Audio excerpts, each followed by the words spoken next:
संध्याकाळची वेळ होती. रामराव हॉलमध्ये आध्यात्मिक पुस्तक वाचत बसले होते. त्यांची सून मिताली किचनमध्ये स्वयंपाक करत आहे. तेवढ्यात ऑफिसवरून त्यांचा मुलगा धीरज घरी आला. आत येताच त्याने आपल्या हातातील बॅग जोरात बेडवर आपटली. आज तो जरा रागातच दिसत होता. रामरावांनी त्याच्याकडे पाहिले. तो त्यांना काही न बोलता फ्रेश होण्यासाठी गेला. रामराव परत आपल्या हातातील पुस्तक वाचत बसले. थोड्या वेळात धीरज किचनमध्ये येऊन खुर्चीवर बसला. घरी आल्याबरोबर त्याला चहा पिण्याची सवय होती. नेहमीप्रमाणे मितालीने त्याला चहा बनवून दिला. त्याच्या चेहऱ्यावरील तणाव तिला स्पष्ट जाणवला. तो चहा पित होता तेवढ्यात तिने त्याला जरा भीतभीतच विचारले, काय झालं धीरज? आपण कोणत्या तरी तणावात दिसत आहात. काही नाही, धीरज जरा रागातच बोलला. त्याच वेळी पुस्तक वाचता वाचता रामराव त्याच्या तणावाचं कारण जाणून घेण्यासाठी त्यांच्या बोलण्याकडे लक्ष देऊ लागले. त्याचं चहा पिणं झाल्यावर मितालीने त्याला विचारलं, तुम्ही माझ्यापासून काहीतरी लपवत आहात. काय झालं सांगा. तुला सांगून काय होणार आहे? काही नाही, पण तेवढंच तुमचं मन हलकं होईल. थोडा वेळ धीरज शांत बसला. मिताली त्याच्या उत्तराची वाट पाहू लागली. रामरावही त्यांच्या बोलण्याकडे कान देऊन बसले. कारण काही दिवसांपासून धीरजचा स्वभाव जरा चिडचिडा झाला होता. रामरावांना तर तो जास्त बोलतच नव्हता.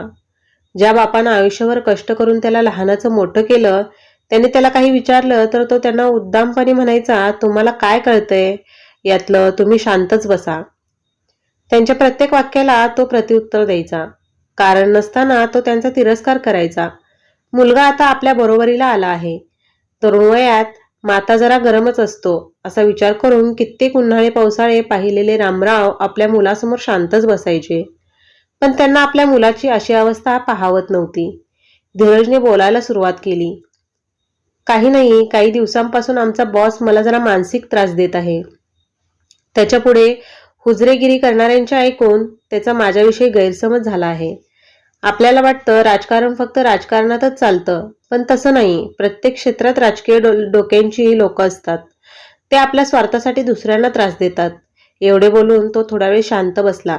मिताली, मग आज काय झालं? धीरज, आज बॉसने मुद्दाम क्षमतेपेक्षा जास्त काम दिलं. मग कसं करणार?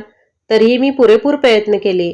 वेळेत काम न झाल्याने बॉसने सर्वांसमोर माझा अपमान केला. मग एवढ्या दिवस माझ्या मनात साठवलेला राग ज्वालामुखीसारखा उफाळून बाहेर आला. मग मीही त्याला अरेतुऱ्यावर येऊन बोललो. शेवटी रागात तुझ्या नोकरीवर लाथ मारतो म्हणून निघून आलो. थोडा वेळ सर्वच जण शांत बसले. आपल्या मुलाला समजावून सांगण्यासाठी रामराव किचनमध्ये आले. रामराव, काळजी करू नकोस धीरज, सर्व व्यवस्थित होईल. जीवनात चढ उतार येतच असतात. तो आधीच त्यांचा तिरस्कार करत होता. त्यांच्या समजावून सांगण्याचा त्याला राग आला. तो रागातच म्हणाला, तुम्ही तर मला काहीच बोलू नका. घरचं रेशन आणायचं आहे, तुमचे औषध चालू आहेत, लाईट बिल थकलं आहे, वरचा मजला बांधण्यासाठी घेतलेला कर्जाचा हप्ता आहे. तुम्ही आमच्यासाठी कमवून ठेवलं असतं तर मला अशी पळापळ करण्याची गरज पडली नसती. तुम्ही काय करून ठेवलं आमच्यासाठी? परत म्हणता सगळं व्यवस्थित होईल. रामरावांना माहीत होतं धीरज रागात असल्यावर कोणाचंच ऐकून घेत नाही. त्यामुळे ते त्यांना काही न बोलता बाहेर गेले. थोडा वेळ धीरज शांत राहिला. आपल्या सासऱ्याला धीरज विनाकारण बोलल्याचे पाहून मितालीला वाईट वाटले. धीरजला शांत झालेलं पाहून मिताली म्हणाली, तुम्ही बाबांना असं नव्हतं बोलायला पाहिजे. धीरज तिच्यावरच चिडला. मी खरं तेच बोललो. त्यांनी कमावून ठेवलं असतं तर मला एवढा ताण नसता आला. त्याचा राग पाहून ती शांतच बसली. दुसऱ्या दिवशी सकाळी धीरज 8 वाजता उठला. त्यावेळी त्याला काल त्याने बाबांना बोललेल्या गोष्टीची आठवण झाली. तो बाहेर आला. त्याने त्यांना हॉलमध्ये, किचनमध्ये, गॅलरीमध्ये शोधलं, पण ते त्याला दिसले नाहीत. बाबा सकाळी कुठेतरी बाहेर गेले असतील असा विचार करून त्याने स्नान उरकले.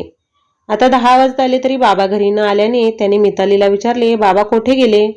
मिताली, मी किचनमध्येच होते तेव्हाच बाहेर गेले. धीरज, मी बाहेर चाललो आहे. दुसऱ्या कंपनीत काम मिळतं का ते पाहतो. असे बोलून तो बाहेर गेला. दुपारच्या जेवणाची वेळ झाली तरी सासरे घरी आले नाहीत. त्यामुळे मितालीला काळजी वाटू लागली. तिने सकाळपासून त्यांना 4 वेळेस फोन केला होता, परंतु त्यांचा फोन लागत नव्हता. त्यामुळे तर तिला जास्तच काळजी वाटू लागली. धीरजला फोन करावा तर ते काम शोधण्यासाठी केले आहेत. ते आधीच तणावात आहेत, त्यामुळे त्यांना फोन करणं चुकीचं आहे असे समजून तिने धीरजला फोन केला नाही. आता दुपारचे 4 वाजले होते. त्यामुळे न राहून मितालीने धीरजला फोन केला. धीरजने फोन उचलला, परंतु ती काही बोलायच्या आतच तो तिला म्हणाला, थोड्या वेळात परत फोन करतो, सध्या मी कामात आहे. 15 मिनिटांनी धीरजचा फोन आला. मिताली. हॅलो धीरज. मिताली, आज मी खूप खुश आहे. पहिल्या जॉबपेक्षा चांगला जॉब मिळाला, शिवाय पगारही जास्त आहे. मी आलोच 15 मिनिटात घरी, असे बोलून त्याने फोन ठेवला देखील. 15 मिनिटांनी घरी आल्यावर धीरज आनंदाने मितालीला म्हणाला, आज स्वयंपाकाला सुट्टी, आज आपण बाहेर जेवायला जाऊयात. बाबा कुठे आहेत? मिताली. बाबा सकाळपासून घरी आलेच नाहीत. त्यांचा फोनही बंद आहे. तुम्ही कामात असाल म्हणून मी तुम्हाला फोन केला नव्हता. ज्यावेळी फोन केला तेव्हा तुम्ही ऐकून घेतले नाही. तिचे बोलणे ऐकून धीरजही काळजीत पडला. त्यालाही रात्री वडिलांना बोलण्याचा पश्चाताप झाला. तो थोडा वेळ शांत बसला. मग त्याने त्यांच्या मोबाईलवर फोन लावून पाहिला. फोन बंदच होता. त्यामुळे तर त्याला जास्तच ताण आला. तो मी बाबांना बाहेर शोधून येतो, असे बोलून तो बाहेर गेला देखील. रात्री 7:30 वाजता तो घरी आला. मिताली त्याची वाटच पाहत होती. धीरजने तिच्याकडे प्रश्नार्थक नजरेने पाहिले. तिने नकारार्थी मान हलवली. बाबा अजूनही घरी आले नाहीत हे त्याला कळाले. त्यामुळे तो डोक्याला हात लावून खुर्चीवर शांत बसला. मितालीने जवळ येत त्याच्या खांद्यावर हात ठेवला. त्याला गहीवरून आलं. त्याचे डोळे पाणावले. तो, मिताली, मी खरंच काल बाबांना बोलायला नव्हतं पाहिजे. माझ्यासोबत 3 बहिणींना लहानाचे मोठे केले, चौघांचे लग्न करून दिले, सर्वांना उच्च शिक्षण देऊन आपापल्या पायावर उभे केले. हे घरही त्यांनीच घेतले. मी फक्त वरचा मजला बांधला. आईला कर्करोग होता. तिच्या आजारपणात पाण्यासारखा पैसा खर्च केला, तरीही आई अर्ध्यावरच त्यांचा साथ सोडून गेली. पण त्यांनी आम्हा भावंडांना कधी आईची कमतरता जाणवू दिली नाही. त्यांनाही घर सांभाळता सांभाळता तारेवरची कसरत करावी लागली, पण ते खचले नाहीत. त्याबद्दल त्यांनी आम्हाला रागराग केला नाही. मी आता कुठे कमवायला लागलो तर मला ते जड वाटू लागले. खरंच माझं चुकलं. मी त्यांना असं नव्हतं बोलायला पाहिजे. ते माझ्यामुळेच रागाने बाहेर गेले. ते नक्कीच माझ्या कोणत्या तरी बहिणीकडे गेले असतील. आता त्याही माझ्यावर रागावतील. ज्यांनी मला इतक्या वर्ष सांभाळलं ते मला काही दिवसातच जड वाटू लागले. मी स्वतःला कधीच माफ करू शकत नाही. मितालीच्याही डोळ्यात पाणी आलं. ती त्याला समजावू लागली. तेवढ्यात रामराव तिला दारामध्ये दिसले. त्यांना पाहून ती धीरजला आनंदाने म्हणाली, बाबा आले. धीरजने दरवाजाकडे पाहिले. त्यांना पाहून तोही आनंदाने उभा राहिला. रामराव घरामध्ये आले. धीरजने त्यांना पायापासून डोक्याच्या केसापर्यंत निहाळलं. त्यांचे कपडे मळाले होते. चेहऱ्यावर धूळ जमा झाली होती व काळे डाग पडले होते. त्यांना त्या अवस्थेत पाहताच त्याने विचारले, बाबा तुम्ही तुमच्या जुन्या फॅक्टरीमध्ये गेला होता? त्यावर रामराव हसतच म्हणाले, रात्री तुला परेशानीमध्ये पाहून मला राहावलं नाही. मी विचार केला माझ्याच्याने जेवढं काम होईल तेवढं करून तुला पैशाचा थोडाफार हातभार लावावा. धीरजला गहीवरून आलं.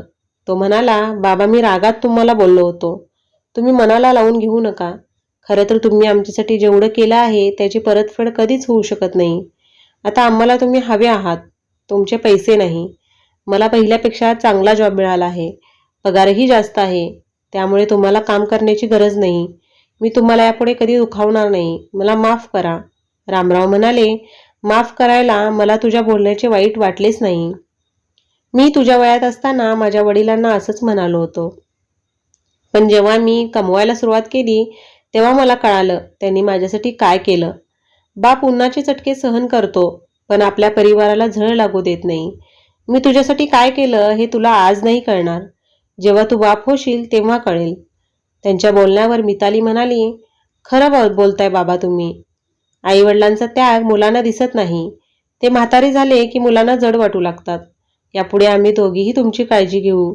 तुम्ही गेल्यानंतर आम्ही दोघेही काळजीत पडलो होतो. मला तर वाटलं तुम्ही रागात घर सोडून गेलात. त्यावर रामराव म्हणाले, हे घर माझं आहे. मी घरातून बाहेर कधीच जाणार नाही. आता तुम्हालाच माझ्या घरातून बाहेर जावं लागेल. त्यांचे बोलणे ऐकून ते दोघेही काळजीयुक्त नजरेने त्यांच्याकडे पाहू लागले. त्यावर रामराव त्यांच्याकडे हसत पाहत म्हणाले, मी मजाक केली तुमची. तुम्हीच माझे घर आहात. माणसाची खरी ताकद हे त्याचे कुटुंबच असते. मी तुमच्याशिवाय कसं राहू शकेल?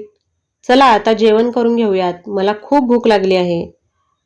त्यावर मिताली म्हणाली, बाबा आज हेच आपल्याला बाहेर जेवायला घेऊन जाणार आहेत.